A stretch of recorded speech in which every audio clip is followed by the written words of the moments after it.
Hi everyone, and welcome to the sew along for Angie's Shirred top by Simple Life Pattern Company. This is the top that we're going to be making today. Isn't it so cute? I'm just obsessed. Today we are celebrating the month-long challenge over at the Sewing Hub on Facebook. It's all about sewing sustainably. So we have used one of Simple Life Pattern's free patterns, and we're going to get into why this is sustainable.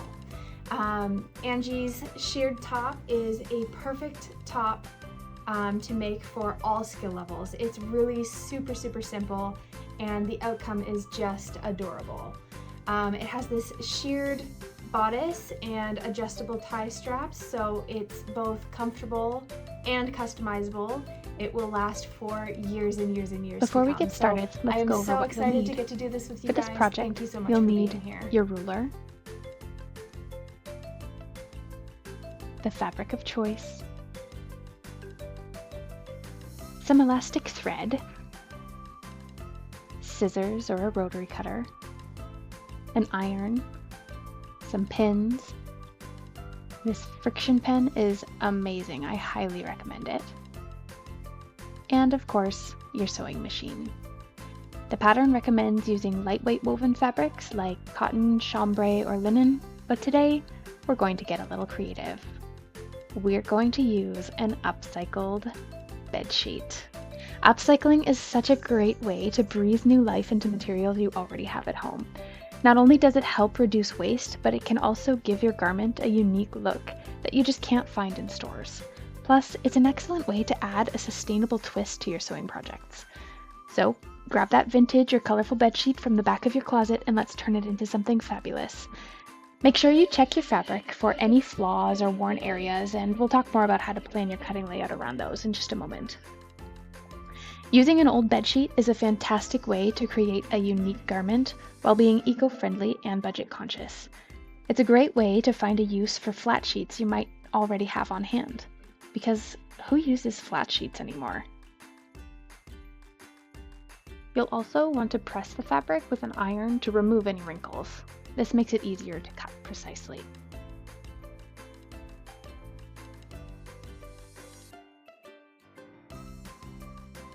Next, let's measure out our pattern pieces. For Angie's shirred top, we need 2 pieces for the top and 4 pieces for the straps. Using the cutting chart provided in the pattern, measure and mark the fabric for each piece. Remember to consider the grain line and the pattern direction, especially with upcycled materials like bed sheets that may have unique prints or textures.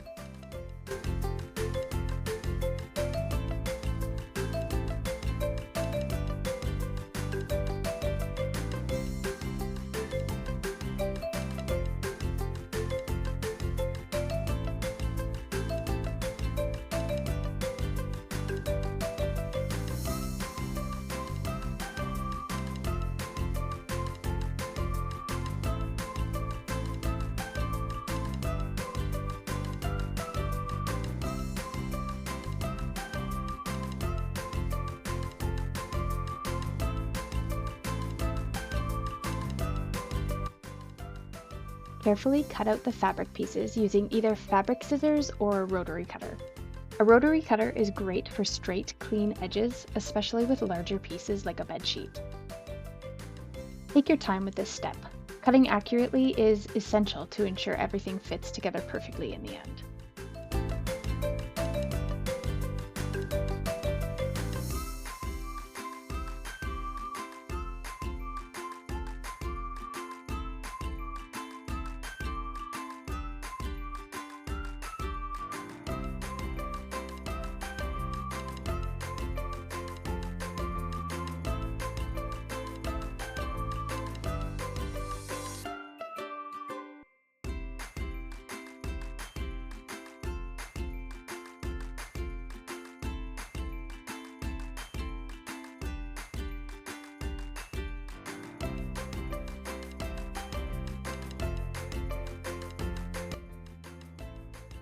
And there you have it.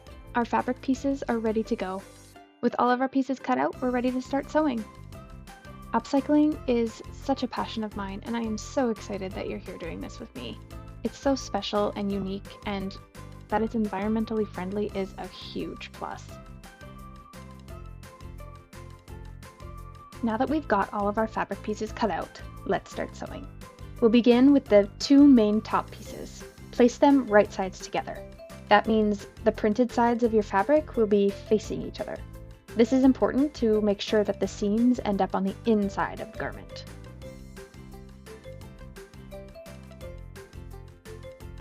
Align the two short sides of the top pieces and pin them together. This will help keep the fabric in place while sewing. If you're working with upcycled materials like our bedsheet, pins are especially helpful to handle any unexpected shifting or stretching.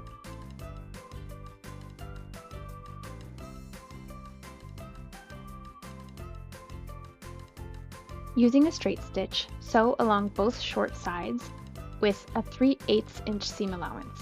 You can use a standard stitch length, but if you're unsure, I recommend setting it to 2. Don't forget to backstitch at the beginning and end to secure your seams.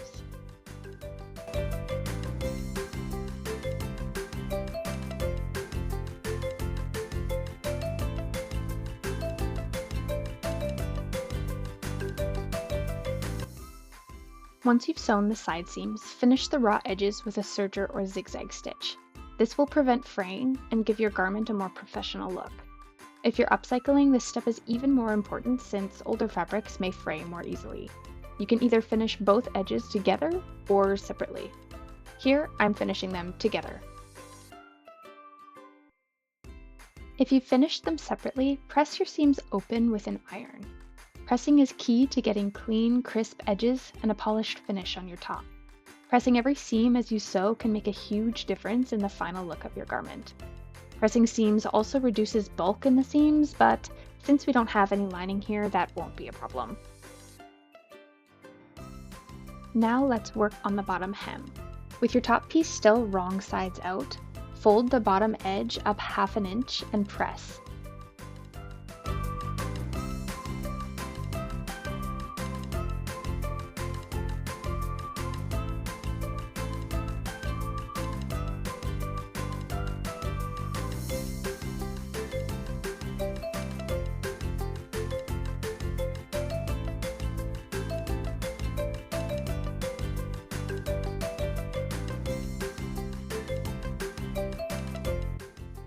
Then fold it up another 1/2 inch and pin it.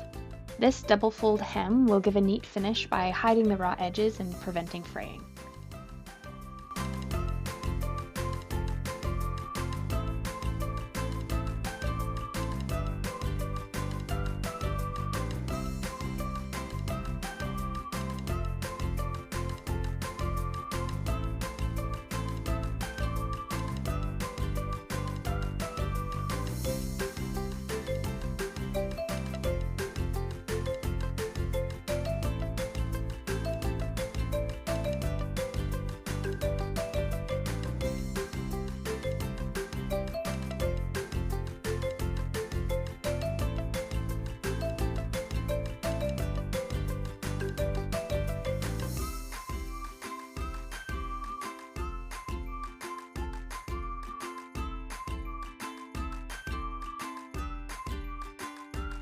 Top stitch the hem 3/8 of an inch from the folded edge all the way around.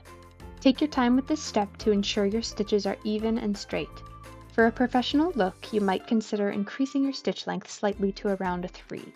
Just remember to adjust it back to 2 for regular sewing.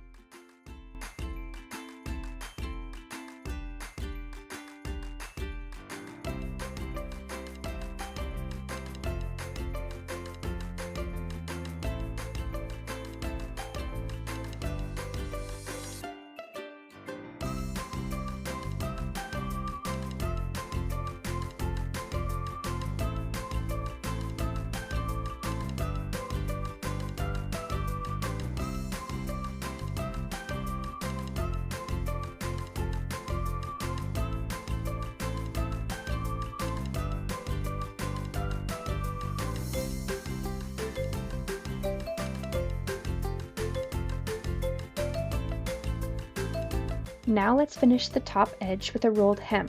This creates a clean, narrow edge that's perfect for lightweight fabrics like this bedsheet. You can do a rolled hem with a regular sewing machine using a special rolled hem foot, but today I'll show you how to do it with a serger. To create a rolled hem with a serger, adjust your machine settings to the rolled hem stitch setting. For most sergers, this involves tightening the stitch length to a shorter setting, usually around 1 to 1.5, and setting the differential feed to 0. Make sure to switch to a 3-thread configuration, removing the left needle and using the right needle and 2 loopers. For a rolled hem, you'll also need to remember to remove the stitch finger from your serger.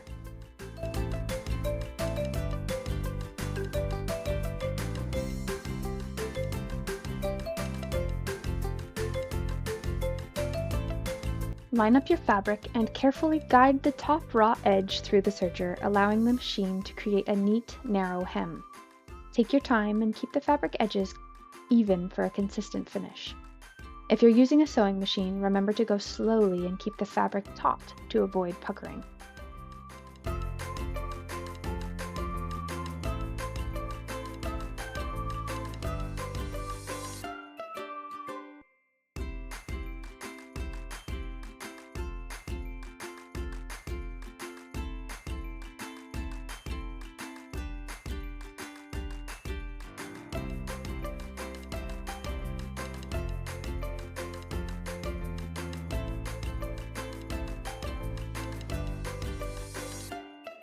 Look at that gorgeous rolled hem.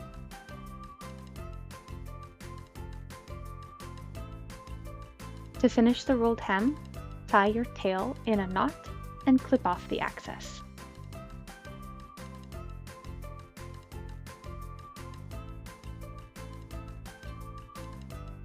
And there you have it, a beautifully finished rolled hem along the top edge, giving your garment a clean and professional look.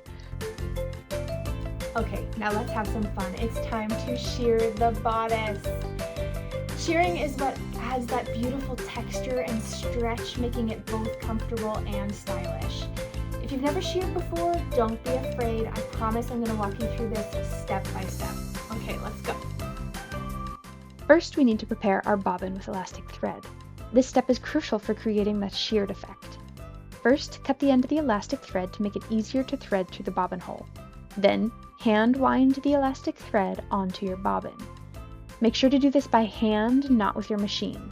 This way you maintain a little tension, but not too much. The bobbin should feel firm, but not overly tight. The thread should not be loose around the bobbin, but should not be pulled tight either.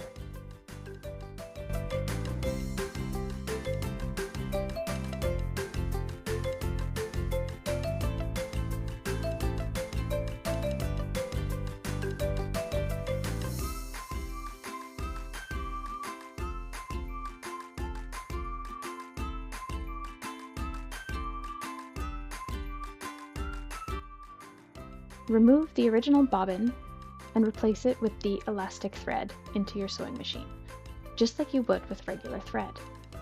Then thread your machine normally with regular thread on the top. Let's adjust the machine settings. Set your stitch length to around a 3, which is a longer stitch. Increase the tension to about a 6 or higher depending on your machine. Every sewing machine is different, so you may need to experiment a little to find the perfect settings. It's always a good idea to practice on a scrap piece of fabric first, to make sure your shearing looks even. Here, I'm just sewing a straight line down the length of the fabric, pivoting, and sewing another straight line all the way back so I can see the full effect of the shearing.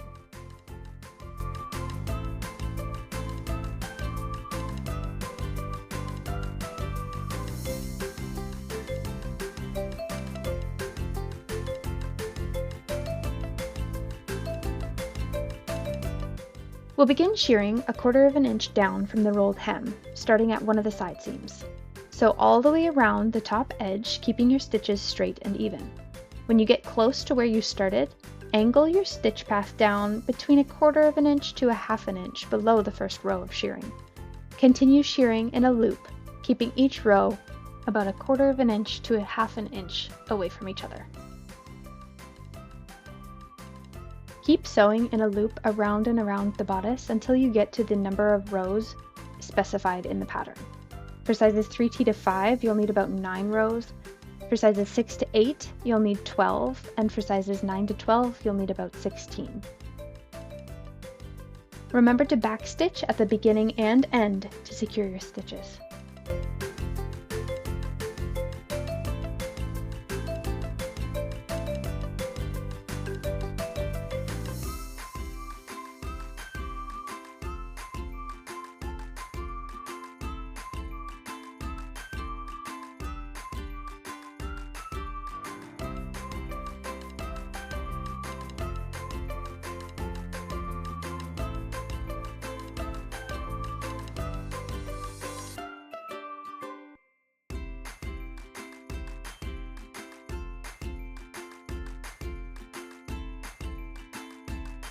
When done correctly, the elastic thread on the inside should look like a smooth string, not jagged or uneven.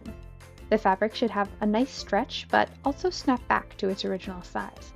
If your fabric isn't stretching properly, it might mean the bobbin was too tight. Try rewinding it with less tension.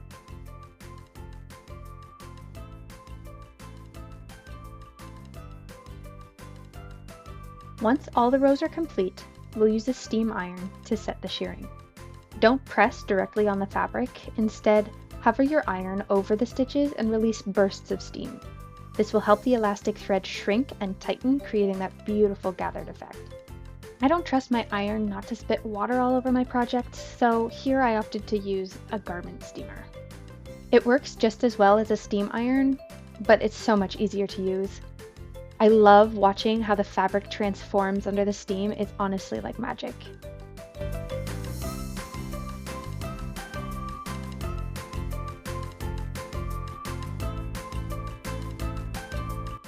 See, that wasn't so bad, was it? We did it. We sheared the bodice. If you have any adjustments to make, now is the time. Otherwise, we are going to move on to the next step, which is putting together the straps and attaching them. Now that we have the bodice sheared, it's time to create the straps for our top. For this pattern, we need 4 strap pieces. If you're using an upcycled fabric like a bedsheet, you might notice that the fabric has its own unique texture or pattern. This will give your straps some extra character.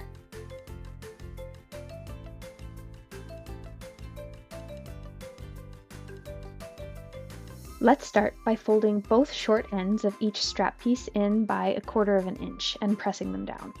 This will hide the raw edges and create a nice finish for the ends of the straps.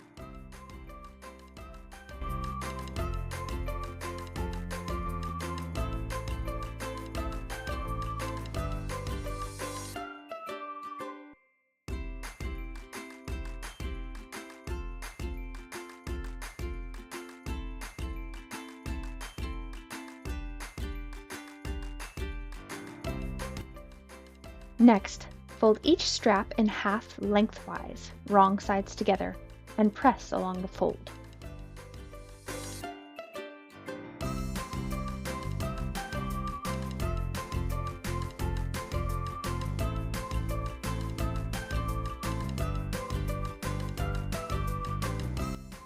Then unfold and fold each long raw edge toward the center fold line, encasing the raw edges inside.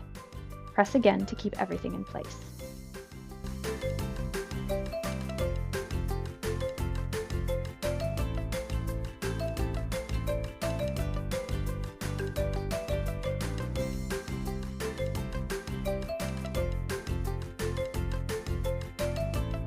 This method creates a nice clean strap without any exposed raw edges. Once everything is folded and pressed, fold the strap in half again along the original center fold line and press one final time.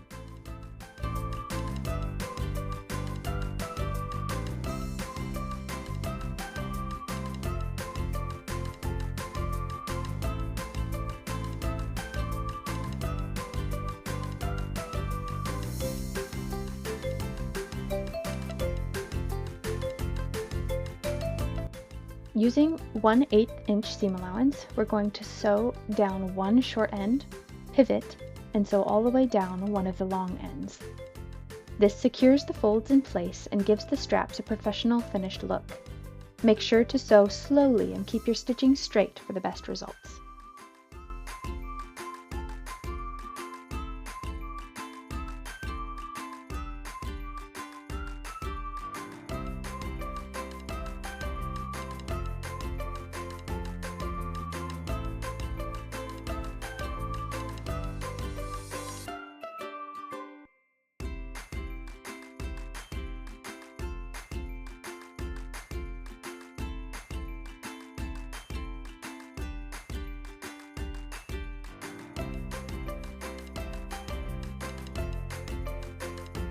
And here are our finished straps. They look great, don't they?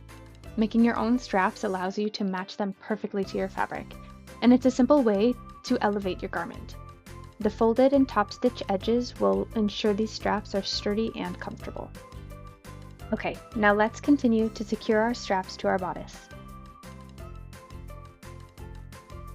I like to start by marking my side seams with 2 pins.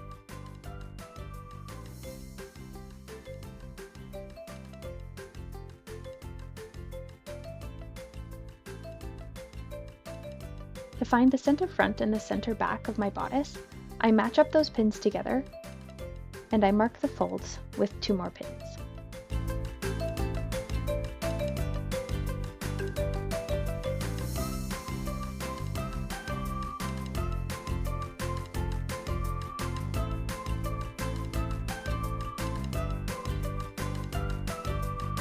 Next, the pattern requires you to measure 2.5 inches away from the center mark for sizes 2 to 5, or 3.5 inches for sizes 6 to 12. However, this will depend on how tight your shearing is, so it's always best to test placement on the intended wearer. For my size 7, I ended up putting the straps 2 inches from the center mark on each side. Mark these points on both the front and back bodice pieces. This is where your straps will be attached. Take each strap and pin it in place 1/2 inch below the rolled hem. Make sure the straps are positioned on the inside of the mark toward the center of the bodice. Pin securely and repeat for the back bodice.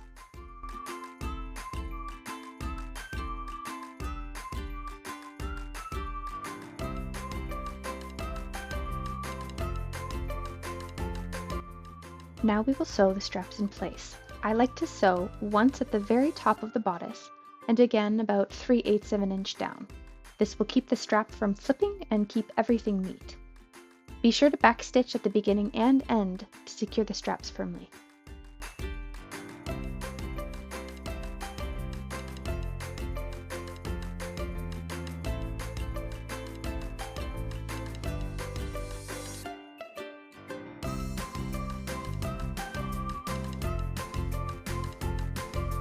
And there you have it. The straps are securely attached and our Angie's Shirred top is now complete.